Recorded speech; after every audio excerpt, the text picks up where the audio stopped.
नमस्कार। आप सभी को मैं सपना शिवानी केकरे पूर्ण यूबीआई परिवार की ओर से आपका सभी का स्वागत करती हूँ। और आने में कुछ देरी हुई है 3 मिनट की, उसके लिए माफ़ी चाहूँगी। हम सभी आपसे मिलने के लिए आतुर हैं। हमारे साथ बहुत अनमोल मोती हैं जो कि अलग-अलग क्षेत्रों से, अलग-अलग जगहों से हमारे साथ आए हैं आज। और अलग अलग एज ग्रुप के हैं, छोटे से लेके बड़े तक, पकी हुई कलम से लेके कच्ची माटी हमारे साथ हैं, जो कि अपनी लेखन की जर्नी को अभी शुरू कर रही है। सिर्फ कुछ ऐसे भी हैं जो कि बहुत सालों से लिख रहे हैं और बहुत सालों से लिखना सिखा रहे हैं। तो आज के दिन की शुरुआत करते हैं। मैं सबसे पहले तो आप सभी व्यूअर्स का बहुत बहुत धन्यवाद करना चाहूँगी और ये भी बताना चाहूँगी कि अगले हफ्ते दिवाली की छुट्टी हम सभी मनाएंगे, तो अगले हफ्ते ओपन माइक नहीं होने वाला है। अगले से अगले हफ्ते आप फिर आइएगा। हर बुधवार जिस तरह से हम ओपन माइक आपके लिए लेके आते हैं, अगले से अगले हफ्ते फिर आ जाएंगे आपके समक्ष। तब तक के लिए आज के कार्यक्रम को फिर से देख लीजिएगा या पुराने कार्यक्रम को फिर से देख लीजिएगा अगर हमारी याद आए तो। और इसी बात से हम शुरू करते हैं आज का हमारा कार्यक्रम। मैं बुलाना चाहूंगी वैशाली मैम को। नमस्कार वैशाली जी, कैसी हैं? नमस्कार गरिमा जी, स्नेहा जी। नमस्कार। नमस्कार, मैं बिल्कुल ठीक हूँ। बहुत बहुत धन्यवाद। वैशाली जी हमारे साथ जुड़ रही हैं नागपुर से। और जैसा कि आप सभी जानते हैं, इतनी प्यारी इनकी लेखनी है, उतनी प्यारी उनकी स्माइल है और मुझे उनकी बिंदी बहुत ज्यादा प्यारी लगती है।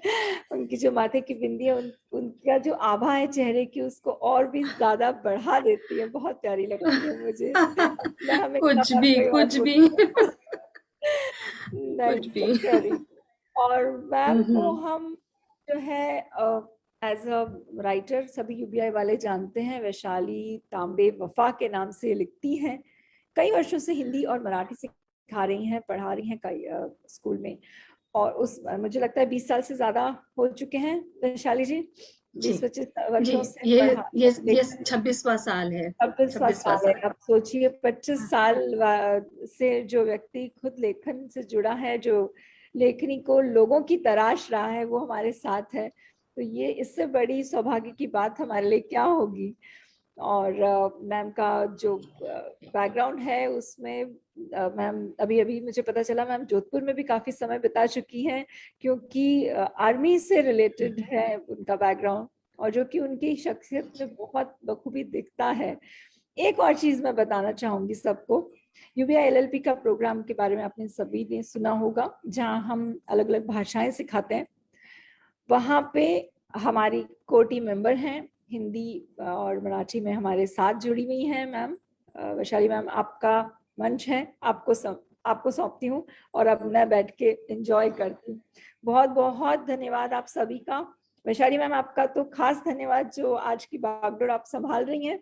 और श्याम जी का तो डबल धन्यवाद, जिन्होंने आज की शाम को संजोया है, इतना प्यारा बनाया है। हमें वो सुन रहे हैं श्रोता बन के। Thank you Shyam ji. गरिमा जी, बहुत बहुत धन्यवाद आने के लिए। Sneha, welcome to open mic. Gaurang is there. और मानक जी भी बहुत जल्द हमारे साथ जुड़ने वाले हैं। तो वैशाली जी, मंच आपका है। जी, बहुत बहुत धन्यवाद। बहुत बहुत शुक्रिया। इतना कुछ आप मेरे बारे में बोल गई हैं कि मैं क्या कहूँ। मतलब मुझे ऐसा लगता है कि मैं तो अभी भी सीख रही हूँ। अ, तो ये ऐसी आपका कोई बात बड़प्पन है, ये नहीं। आपका बहुत ऐसी कोई बात बड़प्पन नहीं। हर रोज हर पल एक छात्र बनकर, एक छात्रा बनकर मैं सीख ही रही हूँ। अ, तो सर्वप्रथम माँ सरस्वती का स्मरण करते हुए उन्हें नमन करना चाहती हूँ। आज के शाम का आगाज होने को है। आज के शाम का आगाज होने को है। धीरे धीरे अंदाज़े माहौल देखिए कैसा बदलेगा। तो मुझे इजाजत दीजिए कि मैं आज के कार्यक्रम की शुरुआत कर सकूं। और सबसे पहले मैं सपना जी का बहुत बहुत आभार मानती हूँ, धन्यवाद कहती हूँ कि इस तरह का अवसर हम सभी लोगों को उन्होंने प्रदान किया है। श्याम सुंदर शर्मा जी का मैं दिल से आभार व्यक्त करती हूँ कि वो पल पल हमारे साथ जुड़े हुए रहे। सभी कवि और कवियत्रियों का स्वागत खासकर यहाँ बच्चे हैं, 11वीं 12वीं के बच्चे हैं, तो मुझे बहुत अच्छा लगा कि इस तरह भी युवा पीढ़ी सोच रही है, तो बहुत अच्छी बात है। और उन सबको मैं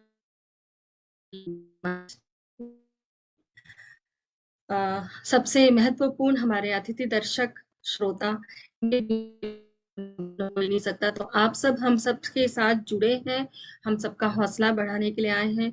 आप लोगों को दिल से आभार। और मैं इस कार्यक्रम की शुरुआत करती हूँ सबसे पहले स्नेहा जी से।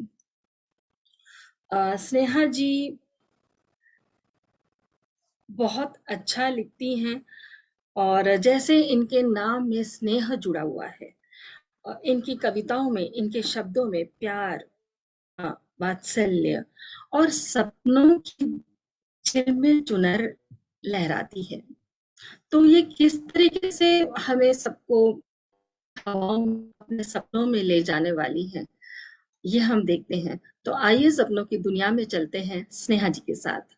ये बहुत अच्छा लिखती हैं, ये उर्दू और हिंदी में भी लिखती हैं, और मैं आशा करती हूँ कि आप अपनी कविताओं से हमको भाव विभोर कर देंगी। आइए स्नेहा जी, मंच आपका है।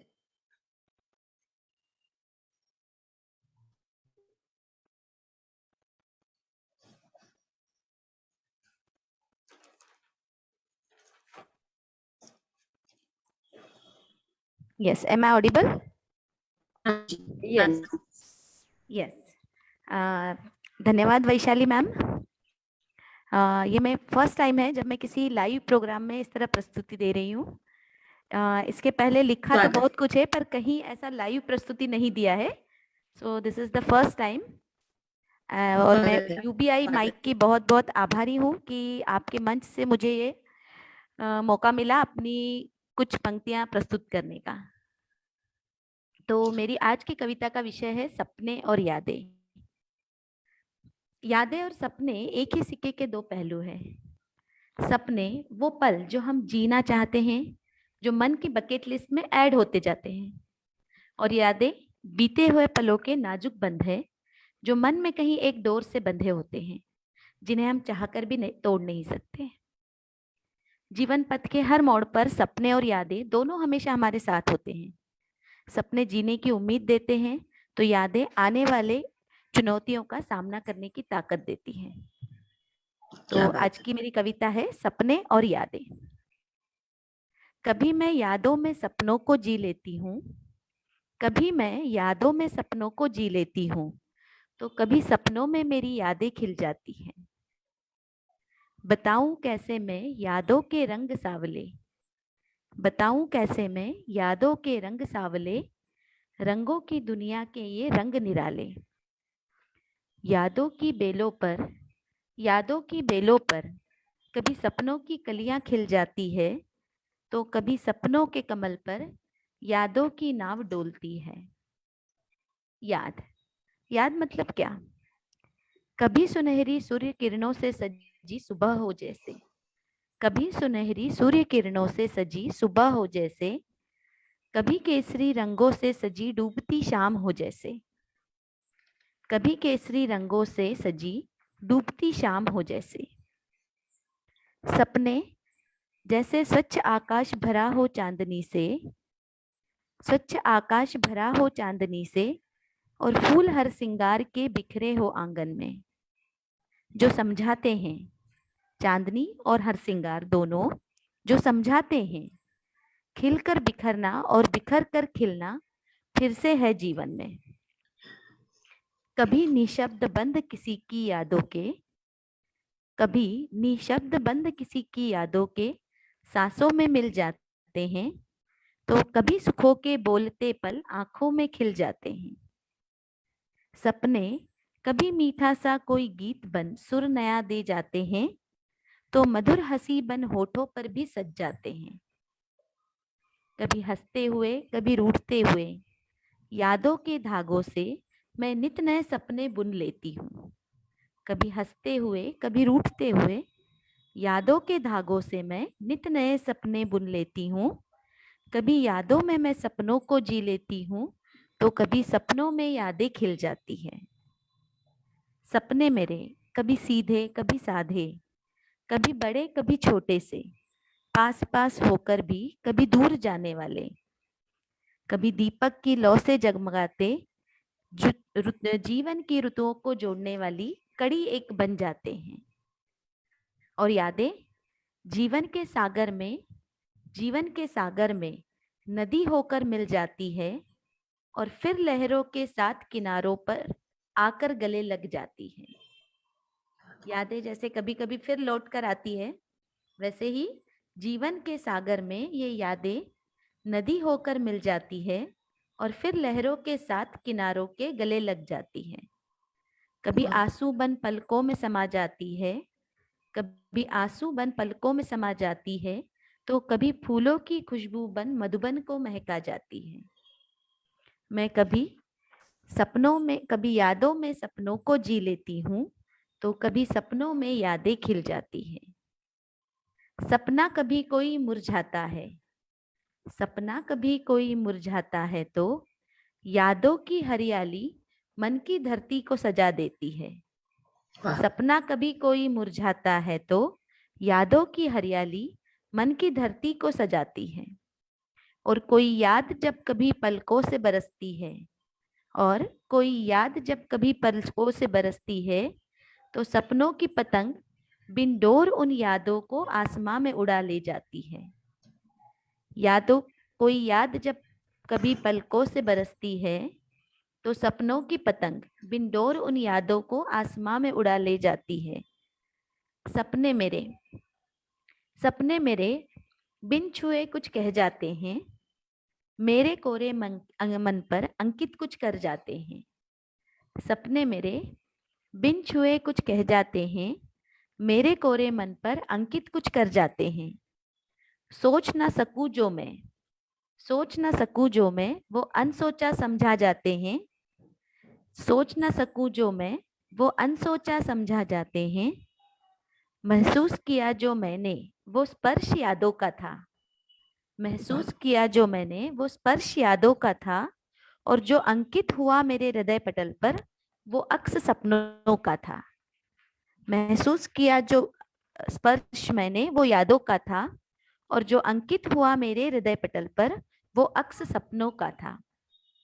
स्वप्न मेरे कभी वस्त्र रेशमी पहन सज जाते हैं।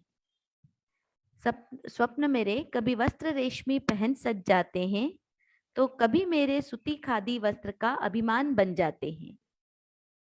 यादें पायल के घुंघरू की तरह मन को छनकाती है, मेरे सुर से मिलकर मेरा ही गीत बन जाती है।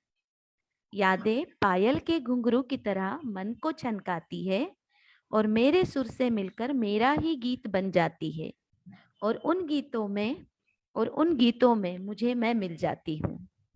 मैं कभी यादों में सपनों को जी लेती हूँ, तो कभी सपनों में यादें खिल जाती है। जो खिलती है मुस्कान मेरे होठों पर, वो यादों का एक तोहफा है। और जो दीप जलते हैं नैनों में, वो दीप सजते सपनों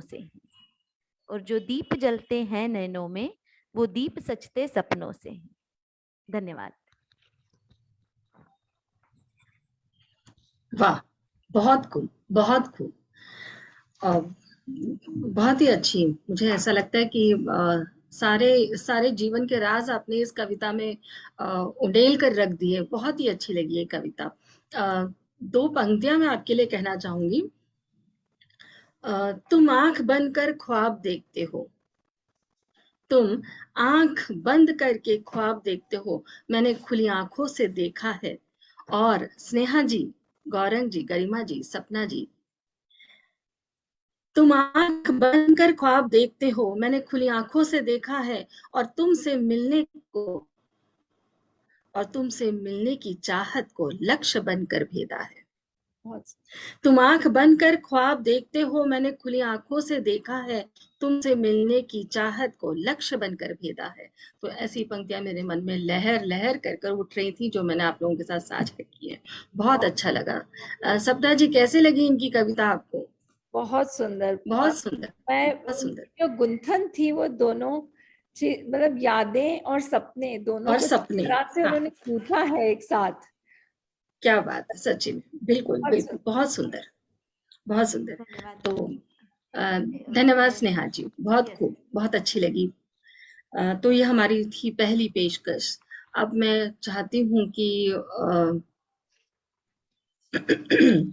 गरिमा जी, इस मंच की गरिमा का भार मैं आपको सौंपती हूँ। गरिमा जी, इनका गहन वाचन अध्ययन इनकी कविताओं में छलकता है। इन्हें पढ़ने का बहुत शौक है, इन्हें किताबों का संग्रह करने का बहुत बहुत ज्यादा अधिक शौक है। तो क्योंकि किताबें हैं तो इन्हें वाचन अच्छा लगता है और वाचन करती हैं, इस वजह से इनके शब्दों में वो गहराई छलकती है। इनकी उम्र कम है लेकिन बहुत अच्छा लिखती हैं, साहित्य से जुड़ी हुई हैं, पढ़ना इनकी रुचि है।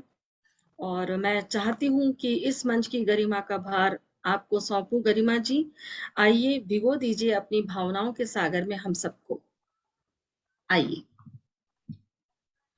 शुक्रिया आपका। आवाज मेरी साफ है? जी जी, बिल्कुल सुनाई दे रही है, बिल्कुल ठीक से सुनाई दे रही है। मैं कविता आप सबके सामने रखने जा रही हूँ। वो एक्चुअली मैंने अभी थोड़े टाइम पहले लिखी थी और मुझे लगता है कि मैंने जितनी कविताएं लिखी उसमें से सबसे पक्की जो है, कह सकते हैं कि एक मैच्योर पर्सन ने लिखी है, मुझे लगता है कि वो ये है। और मैं शुरू करती हूँ, आप सब जी सुनिएगा। जी, स्वागत है, स्वागत है। शीर्षक इसका है त्रासदी। हाँ। मैं शुरू करती हूँ कि त्रासदी सिर्फ वो नहीं होती जब पर्वत पिघल कर बहे, पानी पूरे वेग से उछले, निगल ले सब कुछ जो रास्ते में आए। जब बादल अनिश्चित काल के लिए बरसते रहे, जब धरती प्रतिशोध में कंपन करे, जब बवंडर उठे और इंसान को ले उड़े, सब उथल पुथल हो, त्राही त्राही हर तरफ जिधर नजर उठे। यह त्रासदी जान ले लेती है न जाने कितनों की। एक त्रासदी और होती है जो अंदर आती है, जब पीड़ा पूरे वेग से हिलोरे ले, प्रश्नों के बवंडर उठे और घूमते रहे, जब अंतर्द्वंद के बादल छाए हो और क्रदन से आवाज में कंपन होने लगे, सब उथल पुथल हो, त्राही त्राही हर तरफ। यह त्रासदी दिखती नहीं किसी को सिवाय उस इंसान के। इस त्रासदी में पीड़ित को मुआवजा नहीं मिलता, क्योंकि यह त्रासदी जान नहीं लेती बल्कि आत्मा निगल जाती है। पीड़ित को आभास होता है एक वेग का जो आत्मा को बह ले जाता है, एक बवंडर जो आत्मा निगल जाता है। उसे डर लगता है, वो दौड़ता है यहाँ वहां, चिल्लाता है, रोता है कि मदद करो, मेरी मदद करो, मैं जिंदा नहीं हूँ। परंतु समाज उस पर जोर से हंसता है, कहता है हाथ उठाओ, वो उठा के दिखाता है, कहता है घूम जाओ, घूम जाता है, हंस के दिखाओ, हंस जाता है। समाज फिर जोर से उस पर हंसता है कि जिंदा होने का इससे पुख्ता सबूत और क्या होगा। बहुत शुक्रिया।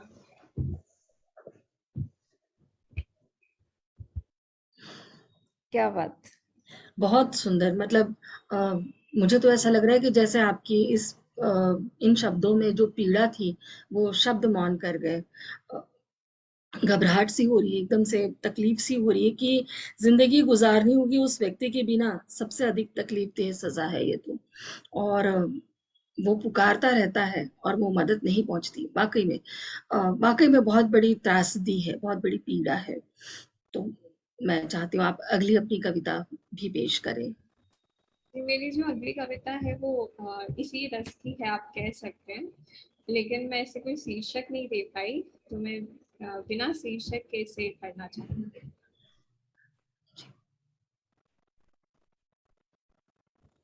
विरह सबसे दुखद नहीं होता, दंगे सबसे भयावह नहीं होते, और मौत सबसे तीक्ष्ण नहीं होती। मेरा ये मानना है कि जो जीवन होता है उसमें सबसे दुखदतम जो घटनाएं हैं वो ये तीन होती है, तो मैंने इन तीनों पे कुछ लिखा है। विरह सबसे दुखद नहीं होता, दंगे सबसे भयावह नहीं होते, और मौत सबसे तीक्ष्ण नहीं होती। विरह से ज्यादा दुखद होता है किसी मोड़ पर टकरा जाना, एक क्षण रुकना, आगे बढ़ जाना और फिर भूल ना पाना। दंगों से ज्यादा भयावह है दृश्यों का जीवित रहना उम्र भर। नहीं, कातिलों का नाम नहीं मजहब होना, नहीं बता पाना कि पिता या भाई या पति को किसने मारा, या माँ बहन बेटी बीवी को किसने बेचा। भयावह है भीड़ का हिस्सा होना या जिंदा रह जाना, या भीड़ में ना होते हुए भी मारा जाना। मौत से ज्यादा तीक्ष्ण है आंखों के आगे झांकती जिंदगी गुजारनी होगी जो उस व्यक्ति के बिना।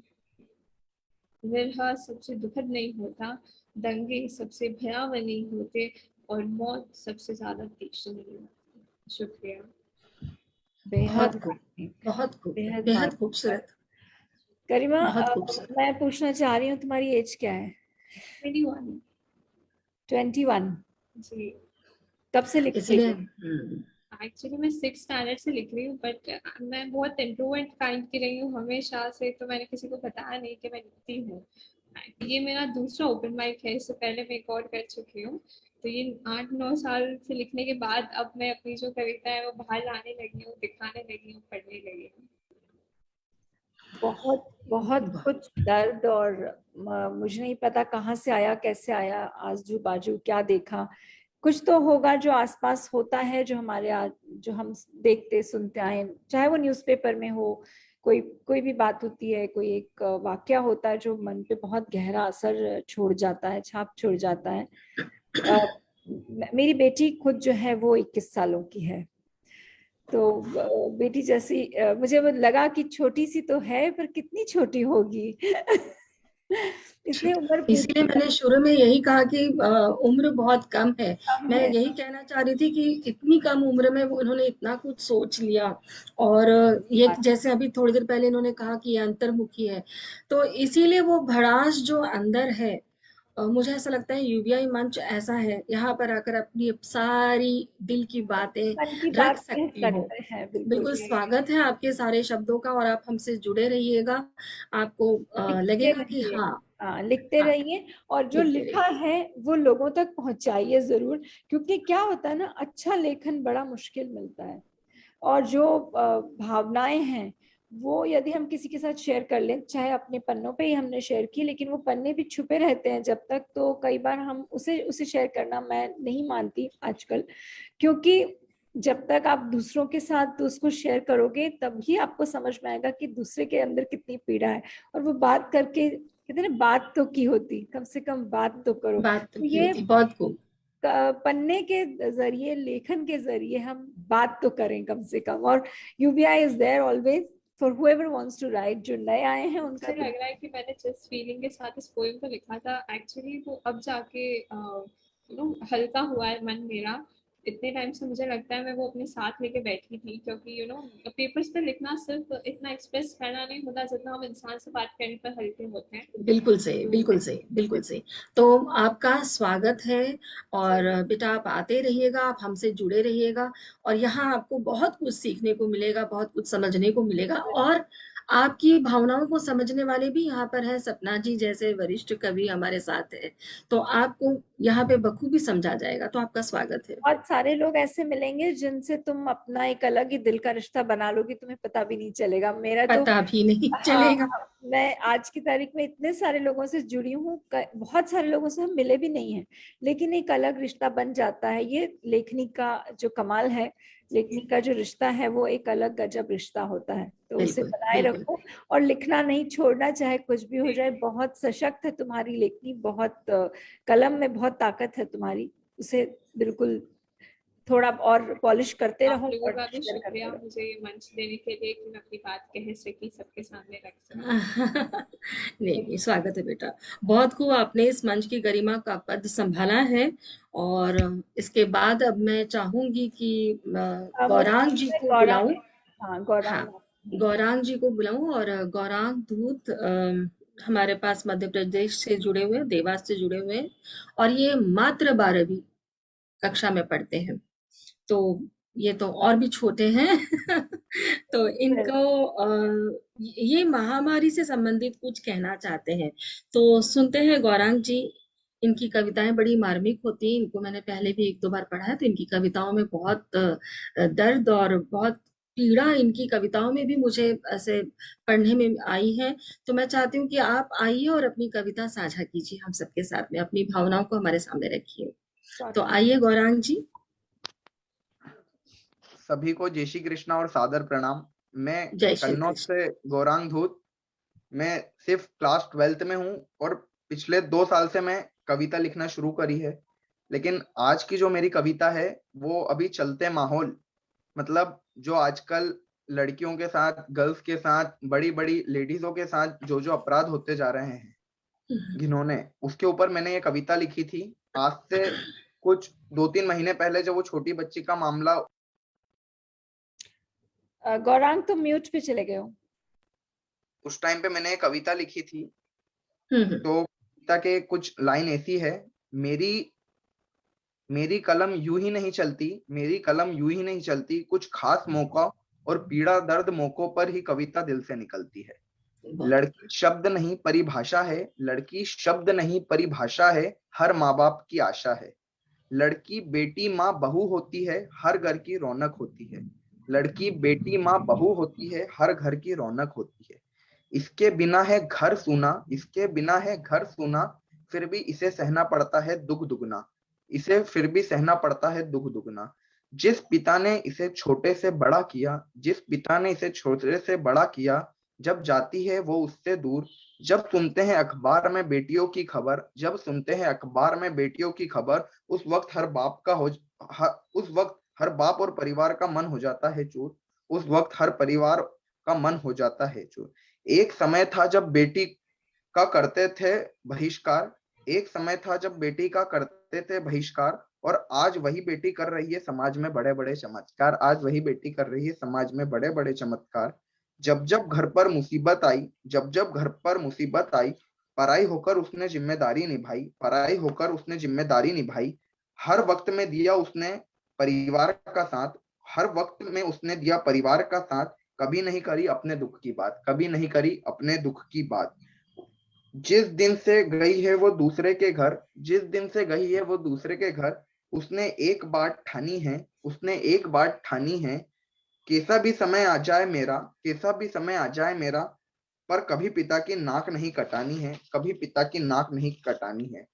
उस लड़की के लिए नहीं रहता है किसी के मन में पाप, उस लड़की के लिए नहीं रहता है किसी के लिए मन में पाप, फिर भी क्यों होते हैं उस लड़की के साथ इतने घिनौने अपराध, फिर भी क्यों होते हैं उस लड़की के साथ इतने घिनौने अपराध।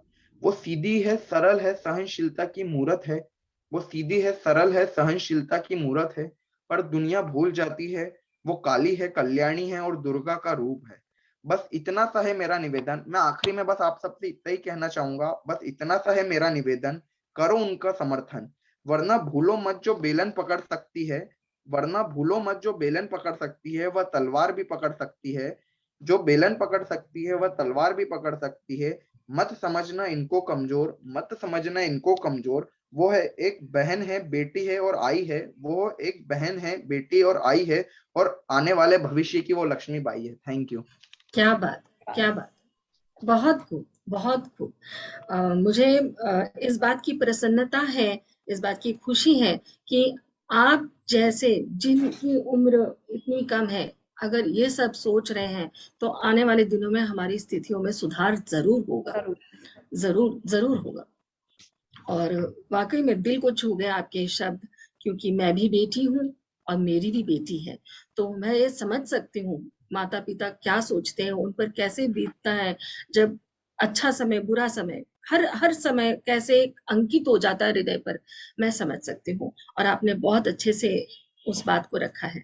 गौरांग, मैं चाहूंगी कि आप अपनी अगली कविता भी पेश करें। हाँ हाँ, आप कुछ कहना चाह रहे हैं गौरांग जी, बोलिए। मैं अभी जैसे कोरोना चलता रहा, सब सपना आंटी वहां पे अमेरिका में फंसी हुई है, वो उज्जैन नहीं आ पाई, सब लोग अपनी अपनी जगह पे फंसे हुए हैं, कोई कहीं नहीं गया पाया, सब लोग ने घर पे बहुत लंबा समय बिताया। तो मैंने 2020 के ऊपर एक कविता लिखी थी, जब 2020 चल रहा था, साल बीत गया तकदीर वाला जीत गया। सब ऐसा कह रहे थे कि जो 2020 में जी लिया, मतलब उस टाइम कोरोना एकदम ऊंचाई पे छू रहा था, जी। जब जो उसमें साल में जीत गया वो जीत जाता, हम्म। कभी जो जी गया। तो मैंने लिखा था साल बीत गया तकदीर वाला जीत गया, लोग सड़कों पर आ गए, घर बार अपना खो गए, गरीब गरीब जी। हो गया, अमीर अमीर हो गया, लेकिन साल बीत गया तकदीर वाला जीत गया। मंदिर मस्जिद सुनसान पड़े, मंदिर मस्जिद सुनसान पड़े, जो जहां था वो वहीं खड़े, भगवान अंदर ही ठहर गए, इंसान इंसान को भूल गए, लेकिन साल बीत गया तकदीर वाला जीत गया। जनवरी में वायरस आया, मैंने 12 महीनों में ही बताया है कि क्या क्या हुआ है लोगों के साथ। जनवरी में वायरस आया, फरवरी में तहलका मचाया, मार्च में स्कूल बंद करवाए, जुलाई अगस्त सितंबर में लॉकडाउन लगवाया, अक्टूबर में सोन पपड़ी बिन दिवाली दशहरा बनवाया, नवंबर दिसंबर में किसान आंदोलन करवाया, पर साल बीत गया तकदीर वाला जीत गया। परिवार के साथ लंबा समय बिताया, भाई बहनों के साथ खूब मजा आया, बहुत समय के बाद घर पर इतना वक्त बिताया, मोबाइल लैपटॉप कंप्यूटर के साथ कर ली सगाई। अब ऑनलाइन चल रहा है तो हम भी आजकल सब ऑनलाइन ही है, ये हम प्रोग्राम भी ऑनलाइन ले रहे हैं।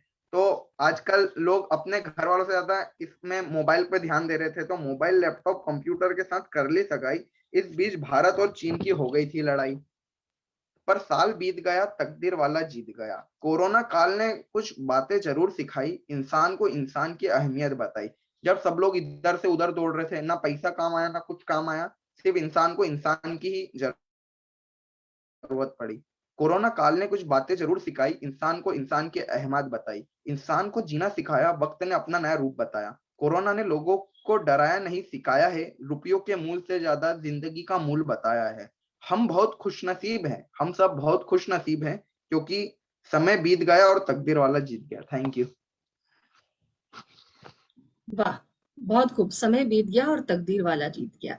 आपकी तो दोनों ही रचनाएं मुझे बहुत अच्छी लगी, और खासकर बेटी वाली जो रचना थी वो तो एकदम से दिल में उतर गई। गौरांग जी, आपके पास में एक छोटी सी रचना और है, मैं चाहूंगी आप उस रचना को भी हमारे साथ साझा करें। कौन सी वाली? एक और रचना आपकी है जो मैंने बीच में पढ़ी थी। थोड़ी सी आप मुझे उसकी हिंट दे दें। अच्छा, ठीक है, मैं आपको बताती हूँ। और उससे पहले मैं आपसे ये निवेदन करती हूँ कि आप थोड़ा-सा सोचिए उस कविता के लिए, क्योंकि मैं चाहती हूँ वो कविता भी सबके साथ साझा होनी चाहिए। तो तब तक आप सोचिए, तब तक मैं सपना जी से कुछ कहना चाहती हूँ। जी वैशाली मैम बोलिए। सपना जी यूबीआई की संस्थापक है, आप सबको पता ही है, और हमारे इस मंच की आधारशिला हैं। तो सपना जी बहुत मुश्किल से आज मेरे गिरफ्त में आई है का मैं इस्तेमाल करना चाहूंगी, क्योंकि ये सबको लेकर चलती है। इन्हें अपने साथ लेने का मौका मुझे आज मिला है, और मैं इस मौके को नहीं गंवाना चाहती। मैंने 2 पंक्तियां आपके लिए लिखी हैं। बहुतों के सपनों को साकार किया है, बहुतों के सपनों को साकार किया है, कई नए उभरते कलाकारों को आकार दिया है, मुस्कान समझदारी के नैन। मैं आपसे कह रही थी, मीठी सी मुस्कान समझदारी के नैन एक माला में पिरोकर पूरे यूबीआई परिवार को सुंदर लड़ियों में गूंथ दिया है। तो ऐसी शख्सियत, ऐसी प्रेरणास्पद शख्सियत हमारे साथ जुड़ी हुई है, तो मैं उनसे नम्र निवेदन करती हूँ कि वो अपनी कुछ पंक्तियां हमारे साथ साझा करें। आप मना मत कीजिएगा, मैं आपसे विनती पहले करती बता हूँ। नहीं, मैं बिल्कुल क्यों मना करूंगी। तो मुझे पहले थोड़ा सा आगाह कर दिया होता तो मैं ढूंढ के कोई अच्छी सी लाती। नहीं, आपके हर शब्द हमारे लिए प्रेरणादायी है। प्रेरणा, और आज जो हमारे साथ बच्चे जुड़े हुए हैं, इन बच्चों के लिए भी आप बहुत ज़्यादा मायने रखती हैं, उनकी ज़िंदगी में प्रेरणा बनकर आप उभर कर आई हुई हैं हमारे लिए। तो मैं चाहूंगी कि कुछ पंक्तियां हो जाए। चलो सोचते तो आपका स्वागत है। इतना फास्ट क्या एक्सपेक्टेशन थी बेटे से वैशाली। कविता तो मुझे सोचनी पड़ेगी, मुझे देखने दीजिए। 2-4 लाइनें जो एकदम से जो याद है वो जरूर सुना सकती हूँ, जो मैं जिससे मुझे कोई नींद में से उठा के पूछे वो मैं पढ़ सकती हूँ, वैसी लाइनें जरूर कुछ पढ़ पाऊंगी। जी स्वागत है, जी स्वागत है। पहली बात तो बहुत बहुत धन्यवाद, इतनी प्यारी लाइनें, इतनी सुंदर तरीके से आपने जो है मुझे बुलाया है, ये मेरे लिए बहुत गर्व की बात है सच में। और मैं सच में ये बात हमेशा कहती हूँ आपसे कि जिस तरह से आप कार्य करती हैं, कोई भी कार्य अपने हाथ में जब लेती हैं तो बहुत सुंदरता से निभाती हैं, चाहे वो हमारा LLP प्रोग्राम हो, चाहे अभी आज जो ये हमारा मंच है इसकी भी एक जी जी जी जी प्रयास, ये आपके साथ रहकर ही थोड़ा बहुत सीखने को मिल रहा है। और हम एक परिवार से जुड़े और जितने भी हमारे वरिष्ठ जन हैं ये सब सिखाने के लिए एकदम तत्पर हैं, तो इसीलिए थोड़ी सी घबराहट कम हो गई है और बहुत अच्छा लगता है इस मंच पर आकर। बिल्कुल घर आई हूँ, मायके में आई हूँ ऐसा महसूस हो रहा है।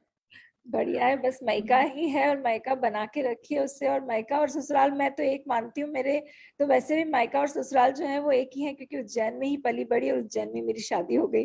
तो लकीली जो ससुराल मिला है वो भी मायके जैसा ही मिला है। मुझे ऐसा नहीं लगता कि मैं ससुराल जा रही हूँ, मुझे लगता है मैं घर जा रही हूँ। तो क्या चाहे मायका बनाओ चाहे ससुराल बनाओ, रहना वही है। रहना वही है। बिल्कुल मायके को बिल्कुल। छोड़ के चली जाती हैं लड़कियां तो ये जाना नहीं है, ये ससुराल भी बना सकते हैं, कोई दिक्कत नहीं है। नहीं, चलिए कहने का सीधा तात्पर्य यह है कि यहाँ पे चाहे कोई नया हो, कोई कहीं से हाँ, भी आया हो, सबको इतना प्यार, आदर, सम्मान मिलता है कि बस अपना लिया जाता है। तो मुझे ऐसा लगता है कि वो भी मुझे लगता है ये जो मंच पे जितने सितारे हैं ना आप जैसे, ये उनकी खूबी है। अब आप सोचो अरुणा जैसे, या श्याम जी हैं, शशिकला जी हैं, एकता हैं, सब लोग जो मिलके सबको पकड़ के जो कहते हैं ना बांध के जो रखने का जो काम है, सब लोगों हम्म, ने मिलके किया हुआ है। एक जी व्यक्ति तो कुछ भी कर ही नहीं सकता। जी तो ये जी सब बिल्कुल उन बिल्कुल। सभी लोगों को जो है उनकी वजह से है, जो भी है UBI का मंच जो है वो उनकी वजह से है। जी चलिए फिर आज एक चीज करते हैं, आज मैं कथा अपनी एक कहानी सुना देती हूँ। जी जी बिल्कुल मैंने बिल्कुल। अभी बहुत रिसेंटली एक किसी मंच के लिए पढ़ी थी। एक दो लाइनें थोड़ी लाइनें पढ़ती हूँ और फिर उसके बाद एक छोटी सी कहानी सुनाती हूँ आज आपको। जी जी अब स्वागत है, आपने स्वागत। पीहर और ससुराल की जब बात कर रहे हैं हम, तो वो कहानी ऐसी है जो कि मन के बहुत पास है और बहुत मैं शायद सुना पाऊँ आपको बिना पढ़े। 4 लाइनों से पहले शुरू करती हूँ। हर जी जख्म स्वागत है। खोल कर दिखाया जाए, हर जख्म खोल कर दिखाया जाए ये जरूरी तो नहीं, हर बज़्म में दर्द ही गाया जाए ये जरूरी तो नहीं। यूं तो कई बार खिताब जीता हमने, हर बार जीत हासिल हो ये भी जरूरी तो नहीं। कभी कभी कभी कभी जवाल भी जरूरी है दोस्त जिंदगानी में, कभी कभी जवाल भी जरूरी है ए दोस्त जिंदगानी में, हर वक्त हो उरूज पर ये जिंदगी ये जरूरी तो नहीं। क्या बात है, क्या बात है। ये कुछ लाइन बहुत है जो मुझे बहुत पसंद है अपनी लिखी हुई, और जो याद है इसलिए ये बोल पाई हूँ। और बहुत जो एक कहानी है, अभी चूंकि आपने बात करी मायके की, आपने बात करी, मैंने बात करी ससुराल की जो कि मायके जैसा है, तो जो ये जो रिश्ता है ना माँ बेटी का या सास बहू का, वो मैं उसको माँ बेटी जैसा ही मानती हूँ। और एक ऐसी ही माँ बेटी की कहानी जो कि मैं आपको सुनाना चाहूंगी। समय है हमारे पास एक 5-10 मिनट आज मुझे जी लगता है जी जी बिल्कुल समय है हमारे पास, जी है है ना? समय हमारे पास। अ, तो ये जो कहानी है वो एक ऐसी माँ बेटी की है, आप पहचानिएगा कि माँ है, बेटी है, सास है, बहू है, कौन है। शायद उनकी जो बात से आप समझ पाए कि क्या उनका रिश्ता है। रोज शाम के 5 बजते ही जो राधिका थी, मेरी जो कहानी की नायिका है उसका नाम मैंने राधिका रखा है, वो जब घर हर रोज टाइम पे पहुंच जाती थी। 5 बजा नहीं कि वो अपने घर पहुंच जाती थी, जॉब करती थी। 5 बजे जो लड़की पहुंच जाती हो, जो 1 घंटे, वो अगर 1 घंटे लेट हो जाए तो आप सोच सकती हैं कि माँ की क्या हालत होती होगी।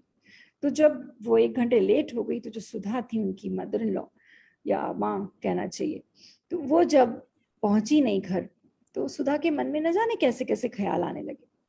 6 बज गए और राधिका का कोई फोन नहीं, कुछ नहीं। वो कम से कम 20 से फोन कर चुकी थी। शायद फोन में बैटरी खत्म हो गई होगी, इसलिए शायद फोन आउट ऑफ रीच आ रहा होगा। अब उनके जो बेटे थे बबलू, वो भी काम से दिल्ली गए थे, तो देर रात होने वाली थी और वो लौटने बहुत लेट, देर से लौटने वाले थे, तो उन्हें फोन भी करने का कोई फायदा नहीं था। सुधा को लगा कि अब मैं क्या करूं, उनका मन बहुत घबराने लगा। बिल्डिंग के अहाते में ही वो नीचे उतरकर बेचैन मन से इधर से उधर बाट जो हो रही थी और वॉक कर रही थी। घबराहट में दिमाग न जाने क्या क्या सोचने लगा। फिर उन्होंने बोला कि मन ही मन में अपनी बातें करने लगी कि आज आने दो इसको, देखती हूँ मैं ये क्या तरीका है। मन ही मन उसे डांट रही है, उन्हें अपने मन की बात कह रही है कि जब मैं प्यार कर सकती हूँ तो मैं डांटने का भी पूरा हक रखती हूँ। पता नहीं देर किधर कर दी, क्यों देर कर दी, एक फोन कर सकती थी, ऐसी भी क्या बात हो गई। फिर साथ ही साथ एक माँ का दिल, हे प्रभु मेरी बच्ची को बस सही सलामत घर पहुंचा देना। साथ ही साथ प्रभु से भी बोले जा रही है, साथ ही साथ गुस्सा भी कर रही है। ये एक मन जो है माँ का जो है व्यथा उस वक्त चल रही है। साथ ही साथ उन्होंने बात करते करते भगवान जी को, हनुमान जी को बोल दिया कि मैं अगर वो सही सलामत घर पहुंच जाएगी तो 1.25 किलो के लड्डू चढ़ाने आऊंगी। सब सोचते सोचते मन ही मन सुधा ओम नमः शिवाय का जाप भी करने लगी। मैं क्योंकि खुद ओम नमः शिवाय बहुत करती हूँ तो मेरी कहानियों में ओम नमः शिवाय जरूर आ जाता है। तभी एक रिक्शा आकर रुका। देखा तो राधिका 2 बड़े बड़े बैग हाथों में उठाए रिक्शे से उतरी। रिक्शे वाले को पैसे दिए, उसे हमेशा की तरह हंसते हुए पैसे देते हुए सुधा की तरफ देखने लगी। उसकी शक्ल देखते से ही राधिका समझ चुकी थी कि आज माँ कितनी परेशान हो रही है और कितनी परेशान हो चुकी हैं। ओ मम्मा, आप भी ना, एक ही तो घंटे की देरी हुई है, क्या आप ऐसे क्यों टेंशन लेते हो। ये बोल के सुधा को एक बैग हाथ में पकड़ा कर बोली, अच्छा आप ये पकड़ो, मैं कितना क्या क्या उठाऊंगी। दोनों साथ में लिफ्ट में ऊपर घर पर आ गए। राधिका ने सबसे पहले अपनी माँ को पानी पिलाया। अच्छा okay, I am there now, अभी मैं ठीक हूँ, आप पानी पियो। ऐसे करके उसको बड़ा शांति से उसको बिठाया। फिर बड़े असमंजस से सुधा ने पूछा, उसने उसे पहले तो बिठाया, अच्छा पानी पियो, और उसके बाद बैग में से 2 कपड़े निकाले और उनको पकड़ाते हुए उस थैली को बोला कि अच्छा आप जाओ और तैयार हो जाओ। अभी कहाँ जाना है। सुधा बहुत कंफ्यूज हो गई कि भाई ये मुझे कहाँ ले जा रही है। अब इतनी रात को 6 साढ़े 6 बज चुके थे। जनरली वीकडेज में आदमी कहीं नहीं जाता, जॉब करने वाले जब घर आते हैं तो उसके बाद कहीं जाने के मन में नहीं होते। ये क्या बात है, क्या माजरा है। राधिका ने अपने हाथों में से वही टी शर्ट और वही जीन्स की पैंट निकाली जो सुधा ने पिछली बार जब शॉपिंग पे गई थी मॉल में, ऐसे ही ट्राई करने के लिए कोशिश करी थी। बुजुर्ग महिलाएं आज के हम जो देखते हैं आज के परिवेश में, जो पुरानी महिलाएं हैं, पुराने बुजुर्ग हैं हमारे, वो चाहे तो भी बड़े झेप से जाते हैं नए परिधान को पहनने में। भले उनका मन तो जरूर करता होगा, किसी भी उम्र में नई चीज करने का किसी ना किसी समय मन कर ही जाता है, क्या हो गया उसमें।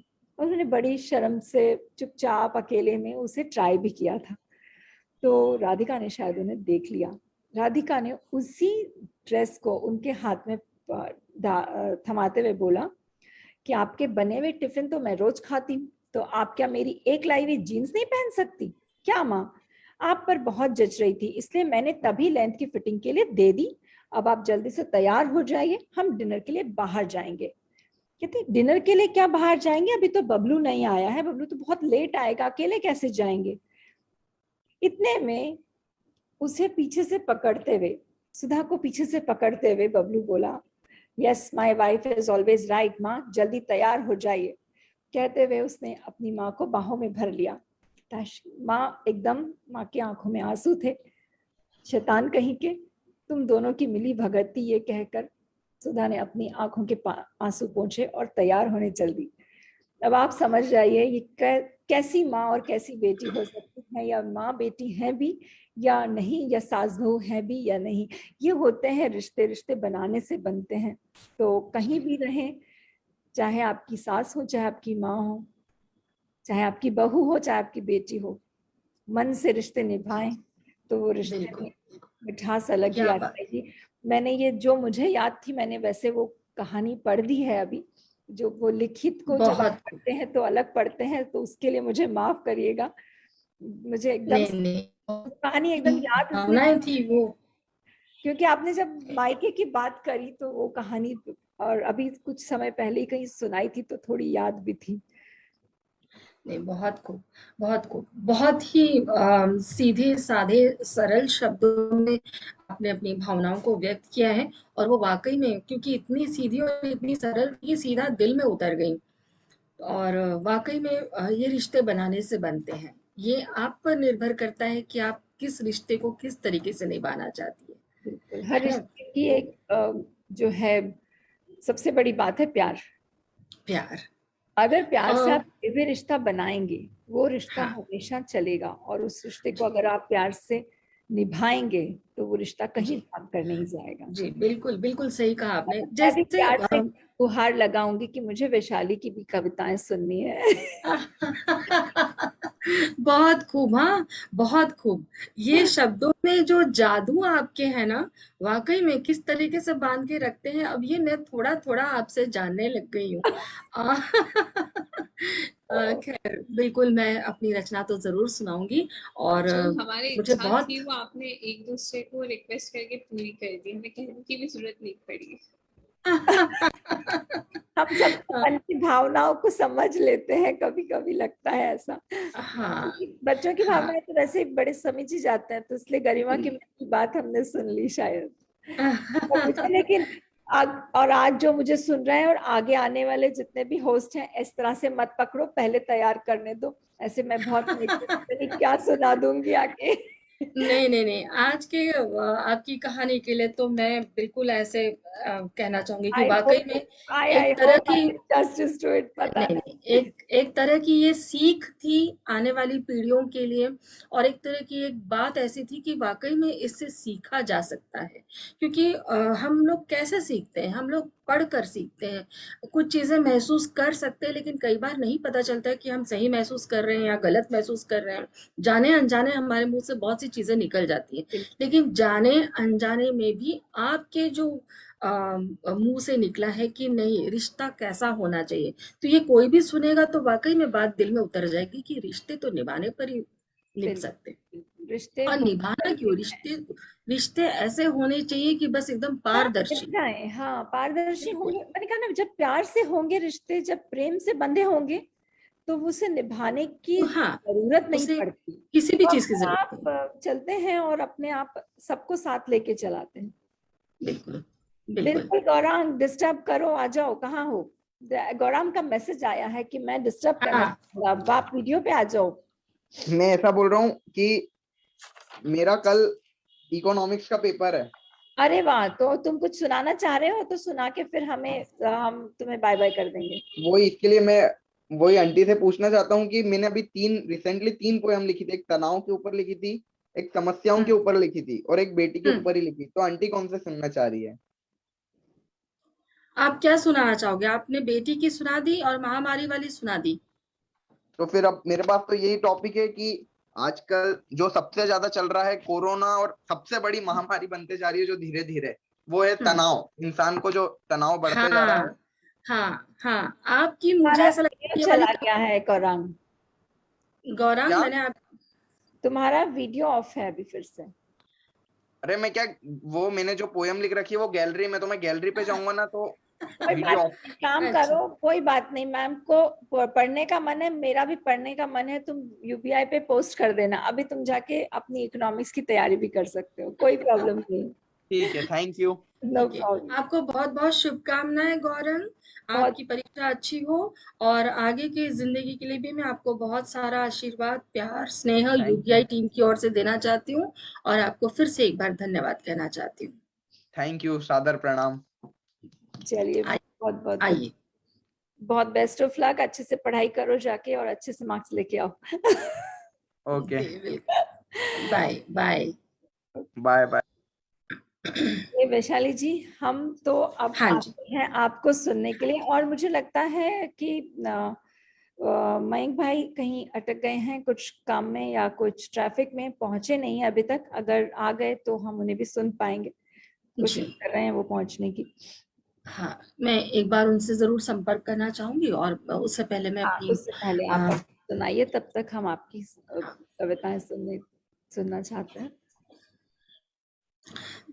मेरी क्योंकि मैंने आपसे कहा था कि मैं एयरफोर्स से बिलोंग करती हूँ, मेरे पिताजी इतने साल एयरफोर्स में रहे, तो वहाँ की ज़िंदगी मैंने महसूस की है। मैंने अपनी माँ को, अपनी बहनों को, अपनी भाभीयों को या अपने आसपास पड़ोसियों को मैंने उन सब सिचुएशंस में, उन सब परिस्थितियों में मैंने देखा है।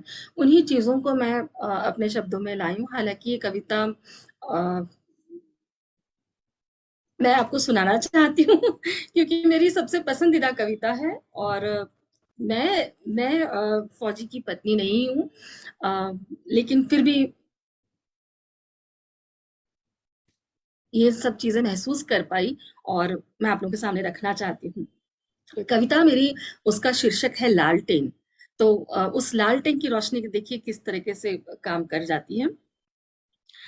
मधुर मिलन की आस जिया में, मधुर मिलन की आस जिया में, मिली खबर उनके आने की, कर ली तैयारी मानो मैंने त्योहार की।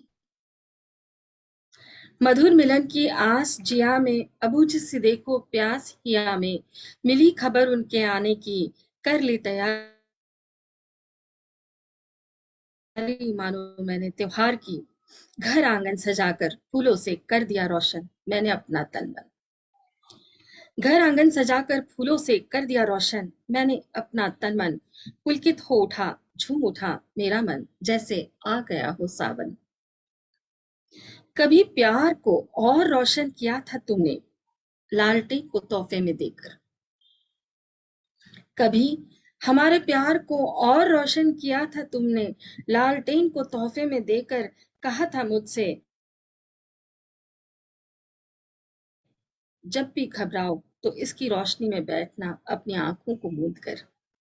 रखा है मैंने खूब संभाल कर, आज उसे छुआ और फिर निहार कर दिया रोशन। धड़कते दिल से करने लगी इंतजार, जाने कब आंख लग गई और हो गई सहर। पट कुछ सिपाही आए थे, रख दिया उन्होंने वह सामान चट। मैं घबरा गई, मैं घबरा गई, मैं समझ गई उस सामान में एक पायल भी थी, शायद दूसरी उन्हीं के साथ शहीद हो गई थी। मैंने लालटेन की लौ को और तेज कर दिया, मैंने लालटेन की लौ को और तेज कर दिया, पोंछ कर अपने अश्रु दिल को समझाया कि तुम यही हो।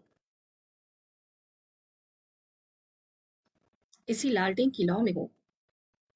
तुम परिचित थे, तुम परिचित थे स्थिति से, तुम जानते थे कि ऐसा समय आएगा, इसीलिए शायद उम्र भर के लिए मुझे रोशनी दे गए, मुझे रोशन कर गए। धन्यवाद। बहुत सुंदर, बहुत सुंदर।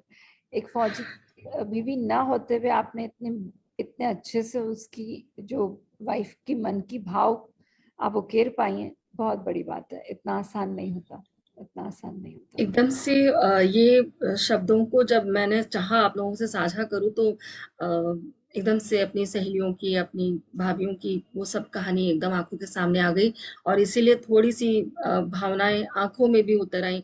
तो मैं थोड़ी सी लड़खड़ा रही थी क्योंकि कपकपा रही थी और वो सब बातें एकदम से सामने आ गई। तो क्षमा चाहती हूँ। ये थी मेरी कविता। एक और आशा करती हूँ आप सबको अच्छी आए, लगी। बिल्कुल हाँ हाँ, एकदम एक और जरूर मैं सुनाना चाहूंगी। कभी कभी हम लोग विपरीत परिस्थितियों में आ जाते हैं और सोचते हैं कि अब कुछ नहीं हो पाएगा, तो हमारे आसपास की चीजें ही हमें अपने आप ही प्रोत्साहन दे देती हैं। अगर आप गृहिणी हैं तो बर्तन आपसे अपने आप बात करने लग जाते हैं, अगर आप गार्डनिंग का शौक रखती हैं तो पेड़ पौधे आपसे बात कर कर आपका जी हल्का कर जाते हैं। तो ऐसे ही एक दिन मेरी परछाई के साथ मेरी दो बात हो गई और मैं वो आपके सामने रखना चाहती हूँ कि मेरी परछाई से कैसे टन गई। मेरी कविता का शीर्षक है परछाई। कभी कभी जब आप किसी बात को समझ नहीं पाते या असमझ में आ जाते हैं तो किस तरीके से परछाई आपका साथ देती देखिएगा। और मुझे लगता है कि परछाई है इसका मतलब मैं रोशनी में हूँ, तो मुझे घबराने की जरूरत नहीं है। तो लीजिए मेरी बहुत कविता बढ़िया। आपके सामने। अम, आज मुझसे ही उलझ गई, बेपरवाह सी अल्लड़ सी लगने वाली मेरी परछाई। आज मुझसे ही उलझ गई, बेपरवाह सी अल्लड़ सी लगने वाली मेरी परछाई। होते हुए नाराज कहने लगी, क्यों छोड़ देती हो तुम मेरा साथ, क्या मैं आती नहीं तुमको रास। मैं अचंभित मौन सी उसको सुनती रही, बहुत दिनों बाद किसी ने इतने हक से जो डांटा था। फिर वहां से स्वरों में खुद ही बोल पड़ी, मत जाया करो अंधेरों में, न मिला करो वैसी रातों से। मैं चाहकर भी नहीं दे पाती साथ तुम्हारा, जब तुम अंधेरों में होती हो, फिर घिर जाती हो मायूसियों से। उसकी भड़ास समझ आ रही थी, शिकायत दिल में घर कर गई थी। मन ही मन खुश थी कि बड़ी बात कह गई मेरी परछाई मुझसे। बिल्कुल। मन ही मन बहुत खुश थी कि बहुत बड़ी बात कह गई मेरी परछाई मुझसे। अपने आप से वादा कराई, मैं अपने आप से एक वादा कराई कि ना तो अंधेरों से रखूंगी कोई वास्ता, ना तो अंधेरों से रखूंगी कोई अपना वास्ता, ना होगा मायूसियों से मेरा रिश्ता। अंधेरों को हर कर जिंदगी में लौट आई हूँ, अंधेरों को हर कर मैं जिंदगी में लौट आई हूँ। शुक्रिया परछाई, सारी नकारात्मक ऊर्जा बातों को मैं पीछे छोड़ आई हूँ। क्या शुक्रिया परछाई। बहुत सुंदर। ये थी मेरी रचना, और मुझे ऐसा लगता है कि शायद आपको अच्छी लगी हो। बहुत सुंदर, बहुत सुंदर। और वो जो उसकी जो बात जो कही आपने कि सबसे पहले शुरुआत में जो आपने बात कही कि अगर मेरे पास परछाई है तो इसका मतलब है कि मेरे पास रोशनी भी है। तो हाँ हमें रोशनी को देखना है, हमें उस अंधेरे हाँ, को नहीं देखना बिल्कुल है। बिल्कुल। यही सबसे बड़ी बात है जो मुझे लगता है आजकल लोग समझ नहीं पाते हैं। जहां थोड़ा भी अंधेरा दिखा वहां सिर्फ अंधेरे को देखने लगते हैं, ये नहीं समझ पाते कि अंधेरे की पहचान तुम्हें उस रोशनी ने कराई है, उसकी जी थैंक यू बोलो। जी, बिल्कुल बिल्कुल बिल्कुल। तो बिल्कुल मैं मुझे यही लगता बात है कि मैं बहुत यही छोटी हूँ, बात मैं सबसे अपनी रखना चाह तारीफ रही थी। नहीं कर सकती, या मुझे नहीं समझ आ रहा मुझे आपको क्या कहना चाहिए। लेकिन आपकी जो लाइन थी कि बहुत दिनों बाद लगा कि किसी ने हक से डांटा है, वो बिल्कुल छू गई। कि आज से 5 साल पहले शायद मुझे लगता था कि यार हर कोई डांटता रहता है। अब जब मैं अच्छा 21 वर्ष की हो गई, मुझे लगता है कोई डांटता क्यों नहीं है। बिल्कुल बिल्कुल बिल्कुल। तो गरिमा, जैसे मैंने ये कहा था ना कि हमारे पास ही सवाल भी होते हैं, और अगर हम थोड़ा सा मंथन करें, आत्म मंथन करें या आत्मचिंतन करें, तो मुझे ऐसा लगता है कि जवाब भी हमें मिल जाते हैं। हमारे आसपास की चीजें ही हमें जवाब दे देती हैं। आप अगर देखेंगे तो छोटी सी चींटी से हम सीख जाते हैं। तो बस आपकी एक नजर होनी चाहिए, वो नजर आपको बिल्कुल ऊंचाइयों तक ले जाती है। मायूस तो होना ही नहीं है किसी भी बात से। ये सब मैं इसलिए कह रही हूँ कि आप बिल्कुल मेरी बेटी के उम्र की हैं, तो अपने से जो छोटे अपने बच्चों के बराबर के होते हैं, तो ऐसा लगता है कि कोई भी मायूसियां उनको, कोई भी हार उनको, जैसे अभी थोड़ी देर कोई पहले ना, सपना जी ने कहा था कि हर हार, मतलब हर जरूरी नहीं कि हर बार जीत हो, कभी कभी हार को भी सम्मान पूर्वक आदर देना चाहिए, मुझे ऐसा लगता है। बहुत तो जरूरी किसी है वो। चीज, एक्चुअली हार को जब हम एक्सेप्ट करना सीख जाते हैं तो हाँ बहुत कुछ आगे हम सीख पाते हैं और आगे बढ़ पाते हैं, क्योंकि जी फिर उससे हम सीखते हैं कि कहाँ हम गलत हुए, उसका मंथन करिए। ठीक है, कभी कभी हर बार तो हो ही नहीं सकती ना जीत, मतलब जीवन का चक्र है, ये बिल्कुल चलता बिल्कुल, जाएगा चलता जाएगा। कहीं से तो गिरेंगे यार, जोर से गिरेंगे, इससे तो कहीं से तो कहीं तो गिरेंगे। आप चींटी को भी देखिए ना, कई बार वो चढ़ती है, कई बार वो उतरती है, कई बार वो गिर जाती है, कई बार वो भटक जाती है, मगर थोड़ी देर में आप देखेंगे आपका ध्यान भी नहीं होता है, वो अपने रास्ते फिर से चलने लग जाती है। तो वो कुछ पंक्तियां जैसे मुझे ना, कोशिश करने वालों की हार नहीं होती है। हाँ, बिल्कुल सच है। करने वालों तो की हार नहीं होती, लहरों से मुझे ऐसा, लहरों से डरकर कभी नौका पार नहीं होती। बहुत हाँ बिल्कुल बिल्कुल बिल्कुल, आपने इस पंक्ति को पूरा किया। बिल्कुल यही कहना चाह रही थी फेवरेट मैं। है वो, बहुत ज्यादा पसंद है मुझे वो हाँ कविता। हाँ और हाँ हाँ, ऐसे शब्द बहुत प्रेरणा देते हैं जब कभी परिस्थितियां तो कवि देखिए बदलती रहती हैं, हाँ, तो वो ऐसी परिस्थितियों में है। इन शब्दों का बहुत मान रहता है, बहुत सम्मान रहता है, मुझे ऐसा लगता है। सपना जी, मुझे ऐसा लगता है मानक जी हमारे साथ नहीं जुड़ पाए हैं, मैं तो 1 मिनट कोशिश करती हूँ कॉल करने की उनको। हमने प्रयास किया था, हम नहीं जुड़ पाए उनसे, तो आप एक बार, और मैं एक बार तब ट्राई तक मैं करती हूँ, स्नेहा आप जी से और गरिमा जी से बात करती जब हूँ, तक क्योंकि आप बातचीत करें। हाँ, क्योंकि गौरांग जी हमारे साथ तो नहीं है, वो तो परीक्षा के लिए चले गए। तो गरिमा और स्नेहा जी, आपकी रचनाएं मुझे बहुत अच्छी लगी और मैं आपसे निवेदन करूंगी कि आप हमारे मंच से जुड़े और हमको अपनी कविताओं के साथ शामिल करते रहे। तो आगे भी हम आपको सुनना चाहेंगे, तो आप हमारे मंच से जुड़े रहिएगा। स्नेहा मुझे जी, भी मैं जानना अच्छा चाहूंगी लगा। आज आपको कैसा लगा यहाँ आकर? आपसे बहुत कम बात हो पाई, ज्यादा बात नहीं हो पाई। आपको कैसा लगा यहाँ आकर? आप अनम्यूट कीजिए हाँ स्नेहा जी, हम आपको नहीं सुन हाँ पा रहे हैं। मैम, एक्चुअली पहली बार मैंने किसी लाइव प्रोग्राम में प्रस्तुति दी है। जी लिखती तो जी मैं बहुत टाइम से हूँ, कहीं कहीं जी। प्रकाशित भी होता है, पर मराठी में भी मेरे बहुत बार हुआ है, तो उसमें मैंने दिया है लाइव। हिंदी में पहली बार दिया है। अच्छा, नहीं वो तो हाँ आपके शब्दों से ही पता चल रहा था कि आप अभी नहीं लिखती, आप बहुत समय से लिखती हैं। वो हाँ। शब्दों से पता चल जाता है, जो एक्चुअली शब्दों मैं के जो जोड़े आते हैं ना, बिल्कुल हाँ। उससे पता चल जाता है कि कौन कितने समय से लिख रहा है। तो नहीं, बहुत बहुत सीधी, बहुत सरल आपकी कविताएं थी, बहुत अच्छी लगी आपकी मैं जो एक एक्चुअली कविता। मराठी और इंग्लिश में ज्यादा लिखती हूँ, हिंदी में मतलब लिखती हूँ पर बहुत नहीं। अच्छा अच्छा। हाँ नहीं, जी। आपका है हिंदी का आपके पास मराठी का कुछ अच्छा सा सुनाने के लिए, तो एक सुनाइए।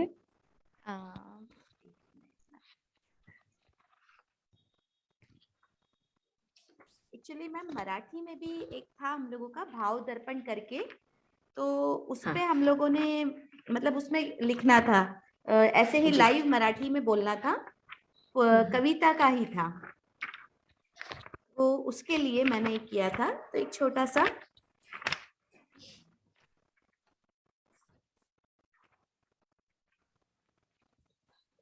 एक्चुअली आइए, उसमें जो स्वागत है आपका, आइए। हाँ, एक्चुअली मराठी में मुझे ना मन से पसंद है करना। हम्म, खूप छान, या तुमचं हाँ स्वागत आहे, या। हाँ हाँ। एक्चुअली ती कविता होती पारिजातकावर। अरे वाह, खूप हाँ, छान। हाँ। पारिजात मतलब हर सिंगार जो होता है, हिंदी में बोलते हैं हर सिंगार, तो हम्म। उसके ऊपर थी। तो पारिजात का जो पेड़ होता है, तो वो स्वर्ग से कृष्ण भगवान जो है वो धरती पर लेकर आए थे, और उन्होंने वो पेड़ कहाँ पर लगाया जाए, इस बात से लेके सत्यभामा और रुक्मिणी जो है उनके बीच में विवाद हुआ, कि सत्यभामा का हम्म, कहना था मेरे आंगन में लगाया जाए, और रुक्मिणी का कहना था कि मेरे आंगन में लगाया जाए। जी। तो वहां पर उन्होंने वो इस तरह से लगाया कि किसी एक के आंगन में लगाया, लेकिन फूल दूसरे के आंगन में गिरते थे, इस तरह से। और उसके बाद 14 वर्ष के वनवास के बाद सीता जो है, वो वहां पर भी वो ये हरसिंगार के जो फूल थे, उसी से वो अपना श्रृंगार करती थी। तो जी। उसके ऊपर थी निसर्गातल्या कुठल्या तरी चित्रकाराने पृथ्वीच्या पाठीवर दवबिंदूंच्या केसरी रंगांनी काढलेली ही सुवर्ण चित्र सुंदर, म्हणजेच पारिजात. सुगंध दरवळतो नाव घेता, पहाटेचे आसमंत गार वारा, त्यात अंगणात सडा पारिजातकाचा. खूप छान, खूप छान.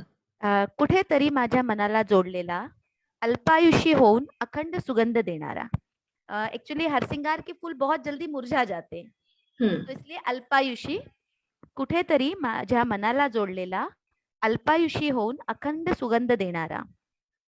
मी पाहिला होता तो फुलण्याआधी, जशी आभाळी चांदण्यांची उत्सुकता चांदण्यांना उत्सुकता चंद्राची.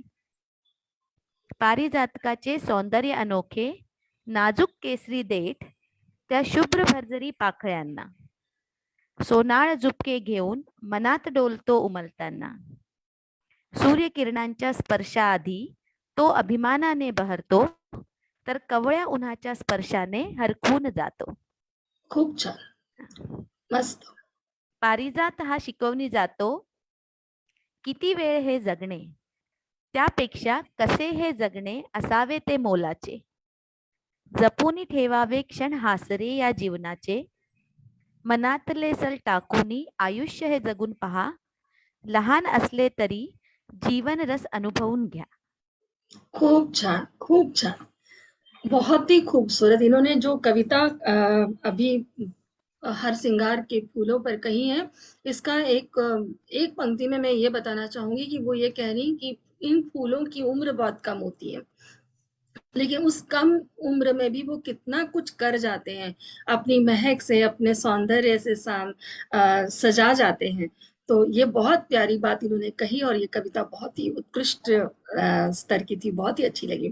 तर तुम्ही अशा कविता करत राहा आणि आम्हाला सगळ्यांना याचा रस आम्ही सगळ्यांना म्हणजे आम्हाला सगळ्यांना खूप इच्छा आहे असा रस घेण्याची, त्यामुळे आमच्या आता बरोबर आपण तुम्ही जोडलेले राहा. राहूच. हा, बिलकुल बिलकुल बिलकुल. हा. खूपच छान. अशी सुंदर कवितांची बौछार झाली तर मन अगदी गदगद होत राहील. अरे प्रसन्न झालाय, वा. मन अगदी प्रसन्न झालंय.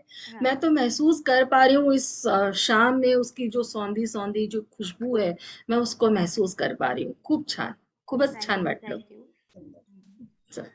मुझे लगता है वैशाली जी सर से कनेक्ट नहीं कर पा रहे हैं. जी. श्याम जी भी कनेक्ट करने की कोशिश कर रहे हैं, मैंने भी कोशिश की, आपने भी कोशिश की. जी. हाँ जी. कोई कारण रहा होगा क्योंकि उन्होंने मुझे लगता है 8:15 बजे तक तो बोला था कि वो आ रहे हैं 15 मिनट में. अच्छा. कुछ हुआ होगा, हो सकता है हाँ, कुछ. हो सकता है नहीं आ पाए हो. तो कोई बात नहीं, आप बताइए, हम लोग चलिए कार्यक्रम हम का फिर आज संपादन. के कार्यक्रम को हम समाप्ति की ओर ले चलते हैं.